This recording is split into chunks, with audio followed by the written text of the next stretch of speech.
Hey everybody, today I'm going to be talking about how to create a good master channel for your track.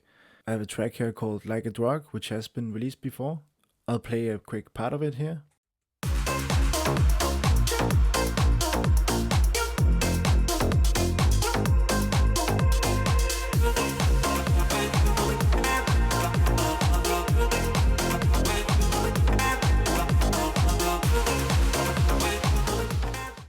Alright, so you can hear it's kind of like a slap house track, and here the bass elements is very important to hit right, so you can hear the harshness of the bass, but also have the low boominess in a good balance. So one core principle that I like to emphasize is that when you are mixing and mastering, there's also this thinking about how the frequencies are aligned, and we usually have the spectrum of from 0 Hz to 20,000 Hz.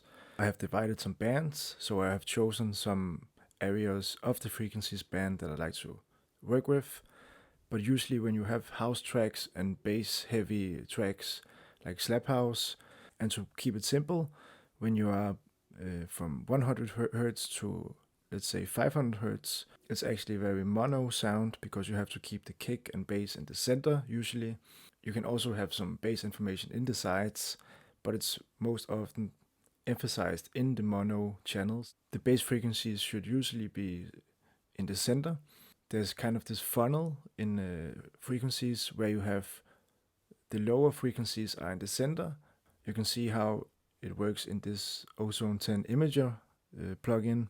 The plugin actually just captures some white noise from one of the plugins right now. That's why it does this blue flimmer thing here. But we can use it as an example to think that these lines here is the mono and center. If we have a completely mono sound, we would just actually only go in the center here. So a kick would usually just point out straight forward. Then if we have a clap, it can be a little wider, and a bass can also be a little wider. Then if we have a lot of percussion elements and instruments like strings and chords, we can throw it up to the left and right here, and we create this stereo image.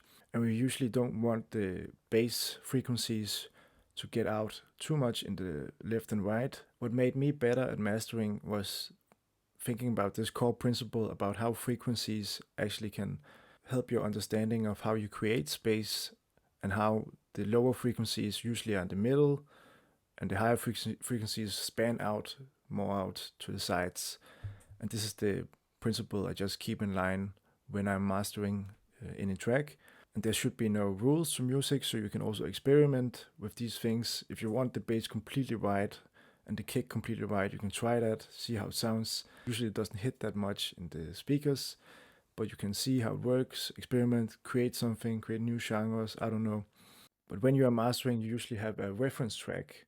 So if I look at a slap house track or house track, I see how the kick fits and the bass fits, and I usually aim for that same kind of spatial awareness and looking how I can hit the right frequencies and levels according to that reference track.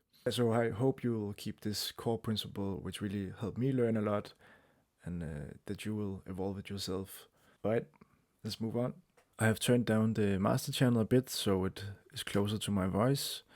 I can walk through some of the things I have on my master channel, and the first thing is an equalizer. And here I have the mid and the side, and for the side you can actually cut off up until 150.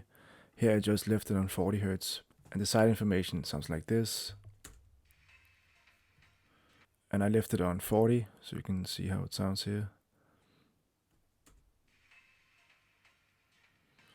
Then I made like a bell curve here at 128 Hz, just to compensate for some boominess. I think from 100 to 300 Hz, this area here is usually very boomy.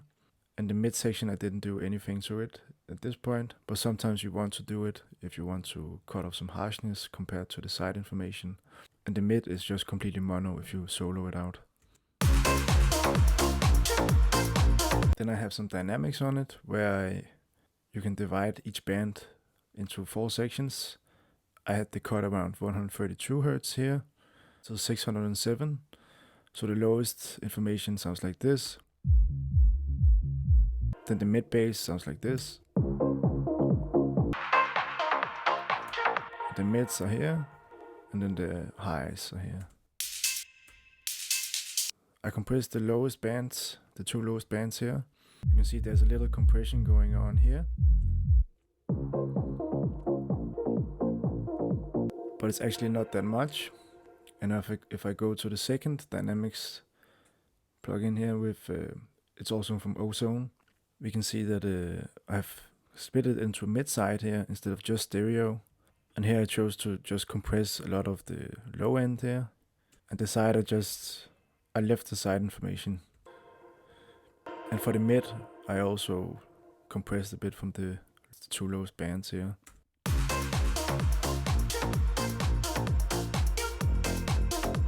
Then I have a stereo imager. I just increased the width a little bit on the two highest bands here for the mid and the high.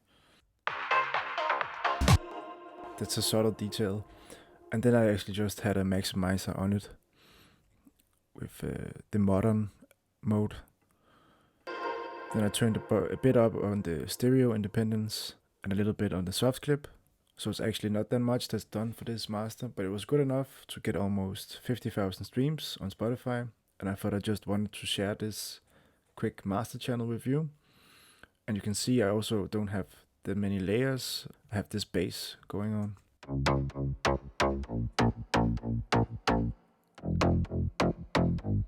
You can find many of these kind of serum plugins, presets when you go to Splice and you search for the genre you want. You can see here what I have on the bass. I have the Avox Warm, which is actually a vocal plugin, but you can also use it like a saturation. I used it for the bass here. I think today I have another plugin called Saturn that I like to use for that. And here I would actually just use the bands here. And here you can also apply some subtle saturation that's also detailed. Here's a warm tape, and you can also go through other saturations. I usually like the subtle saturation. And also there's not much done to the EQ. I didn't cut that much off from the low end. Usually if you have a sub that's doing a lot of things, you want to cut off up until maybe 100 Hertz or something. So there's not much processing going on. And sometimes it's just better to keep it simple, to have less elements and more work on the mixing and mastering. And you can actually, if you have this set up, as I do here with this master channel, I can always save this master channel by clicking File, Save Mixer Track State as, and it will automatically save it for another project. And then I can start working from that base automatically. And if I have a slap house track I'll be doing another time, it's quicker to get a feeling for how the bass sounds if I want that sound again. Alright, hope you liked this quick video. Let me know if you have any questions for mixing or mastering. I also do a mixing and mastering service on my website called adenolewnikmusic.com, and you can check that out. There's a link in the description. Otherwise, I hope you liked this quick video and that you enjoyed the quick tips here. Let me know in the comments if there's anything you'd like to know, and I will work on doing a video for it. Keep on producing music and have a good time. See you.